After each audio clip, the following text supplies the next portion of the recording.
Thank you for joining us on the Wings of Healing podcast, where we are walking by faith. Follow us for devotions, Bible studies, and encouragement as we discuss topics relevant to life.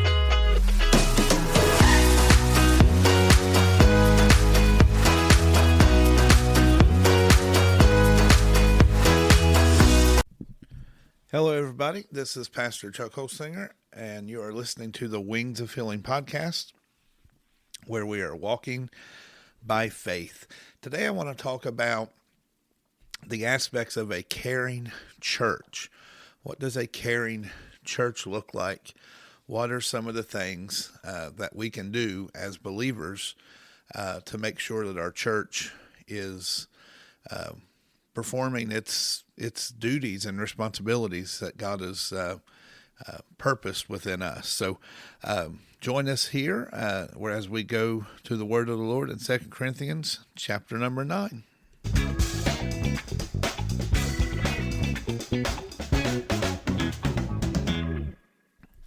When believers choose to meet the needs of others, God is glorified and we are blessed.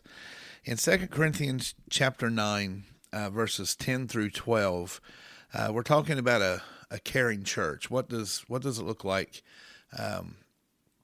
when what are the aspects of a caring church? Well, first of all, a caring church is made up of caring individuals who will devote themselves to the needs of others. So 2 Corinthians chapter 9, verse 10 says, "Now he that ministereth seed to the sower, both minister bread for your food, and multiply your seed sown, and increase the fruits of your righteousness, being enriched in every thing to all bountifulness, which causeth through us thanksgiving to God.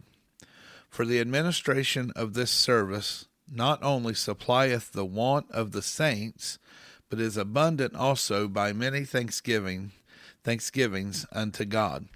And that last verse there in the Amplified Version says, "For the ministry of this service offering is not only supplying the needs of the saints or God's people, but is also overflowing through many expressions of thanksgiving to God." God has designed the church to meet the needs of believers. Through the church, homes and families are blessed. Through the church, communities and cities, suburbs are all blessed because of the church and because of the purpose and what God has placed within the church to do. Do you realize that for believers, many needs can and should be met within the church?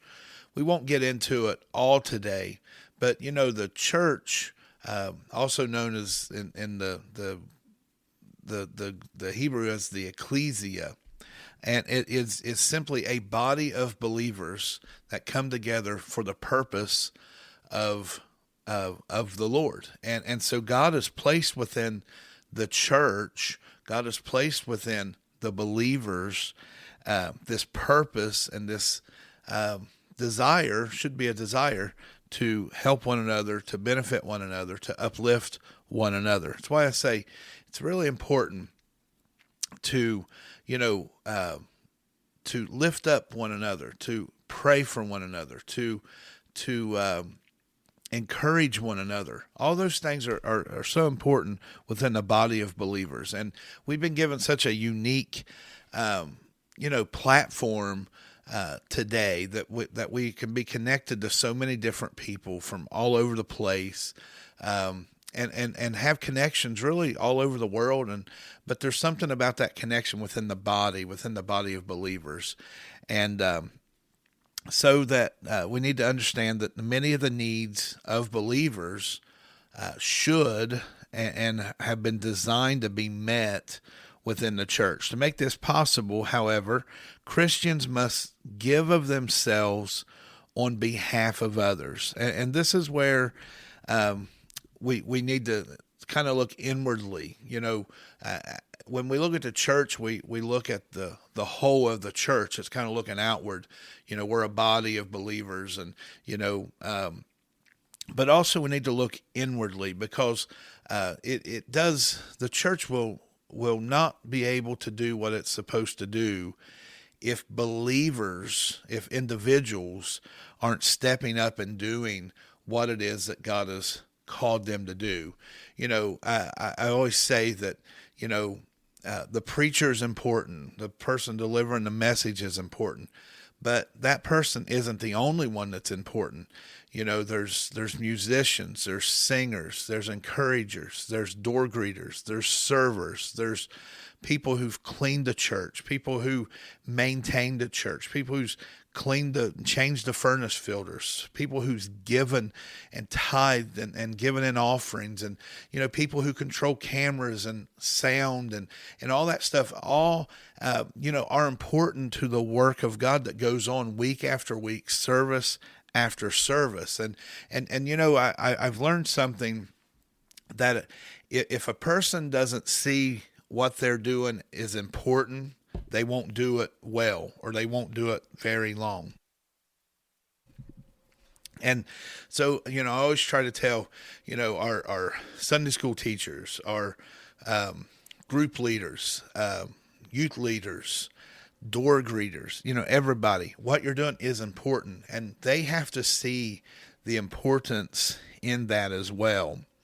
If a person determines, how are some things that we can, what does a caring church look like? What are some things we can do on the day to day to help, one another and to make sure that we're part of a caring church? Well, one, we can offer support, pray alongside of a hurting brother or sister.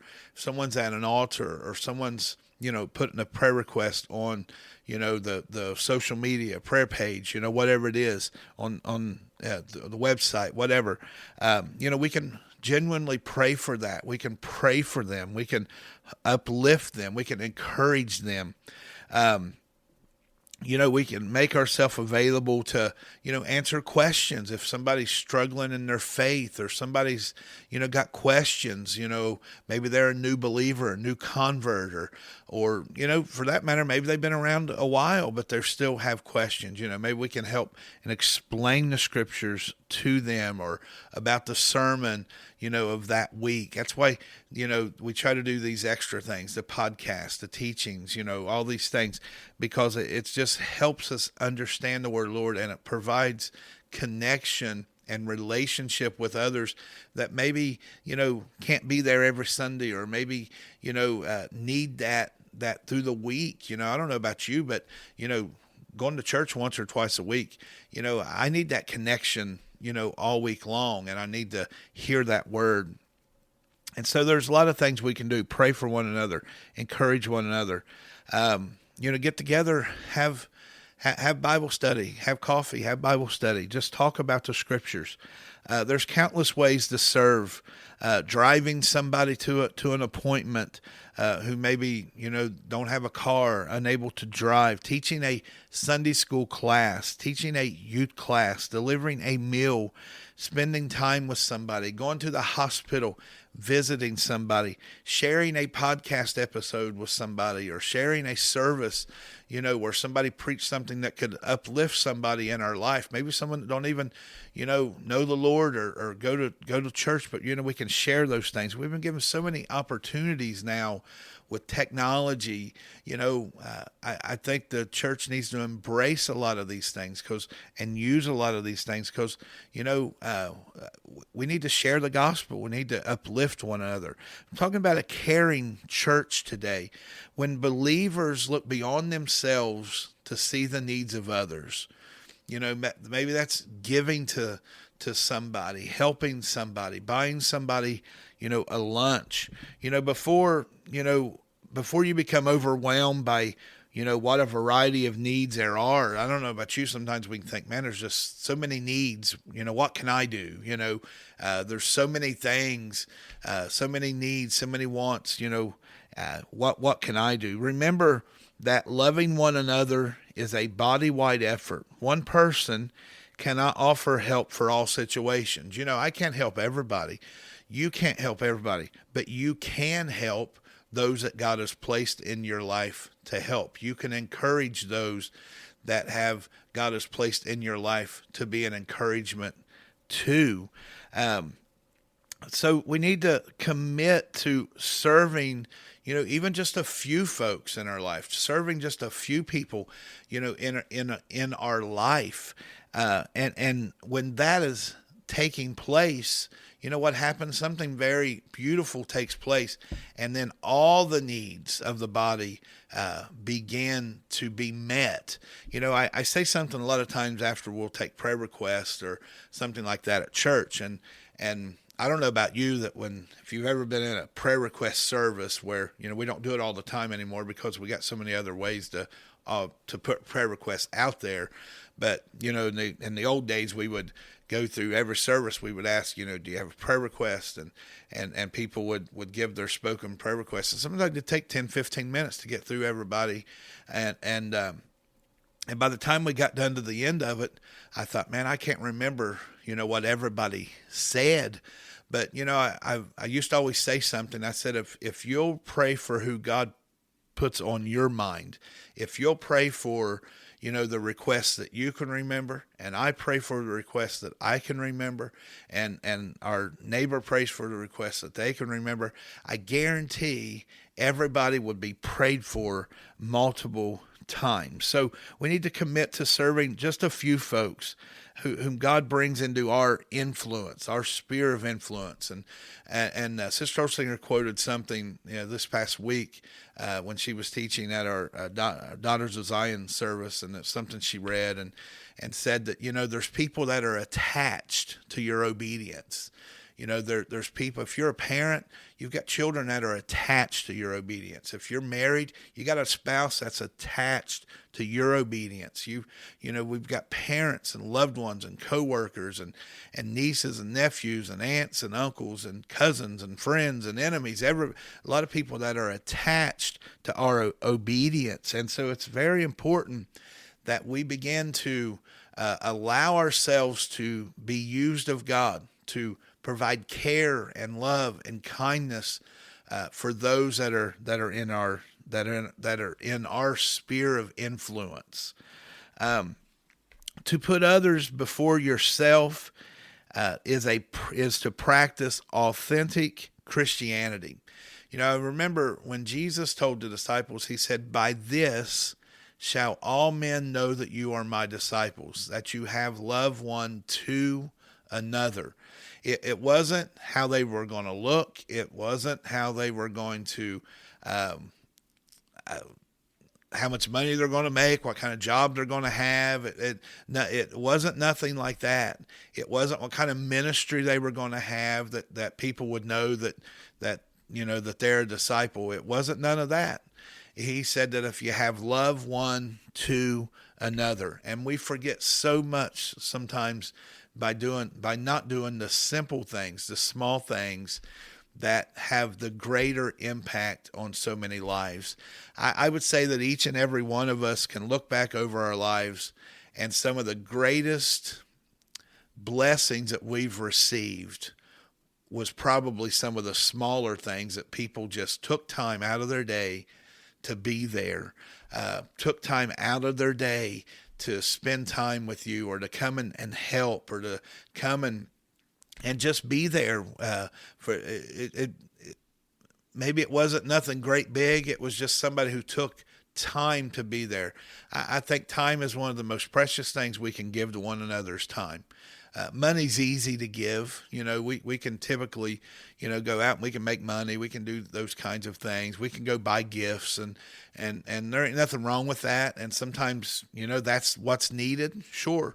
But that's kind of the easy way. But when someone actually gives you their time, that's something special. And I think that's one of the greatest things we can do as a caring church is to give of our time and our effort to one another. To put others before yourself is to practice authentic Christianity. And if believers commit to meeting as many needs as the Lord brings to their attention, a church can be transformed, becoming a true body of believers who function together for the glory of God. I love that. I was thinking about as the Lord brings it to their attention. As God places that, there's been times in my life where I just felt really compelled to text somebody, or to go visit somebody, or to send somebody a note or a card, or a small amount of money, or whatever it is.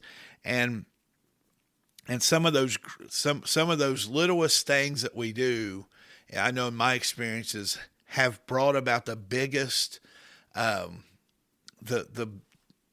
biggest blessing to other people's lives. It was just a small thing, but yet it was something that brought a great benefit and a great blessing to someone. Sometimes just being there for somebody, sometimes just stopping in and seeing somebody, at the rest home, or at the nursing home, or, I've learned it's sometimes some of the littlest things. Yeah, it takes some effort, but we've done something for many years. We've tried to do a service at nursing home or retirement center or something like that, and you see so much joy when you go in. Sure, there's work setting up and tearing down, bringing equipment and all that stuff, but really it's really not much work to it at all. But you go in, you sing that song, or you pray for that person, and you uplift their spirits, and you see the transformation right before your eyes. It's one of the most amazing things, in my life. I love playing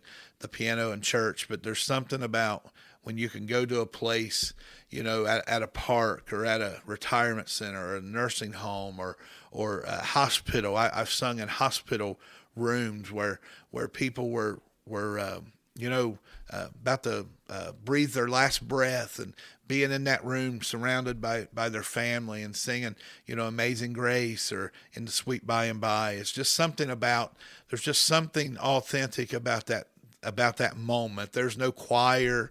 There's no great big sound system. There's no great big service. No great big, I don't know. It's just you and God. It's just singing. It's just worship. It's just giving of yourself to someone else. I want to encourage you today to pray for those people that God has placed in your life. And as God brings needs to your life, the needs of others to your life and to your attention, take a moment and meet those needs. And it'll be a great blessing to you. It'll be a great blessing to the body of Christ, because we are blessed when the church is a place of caring and kindness.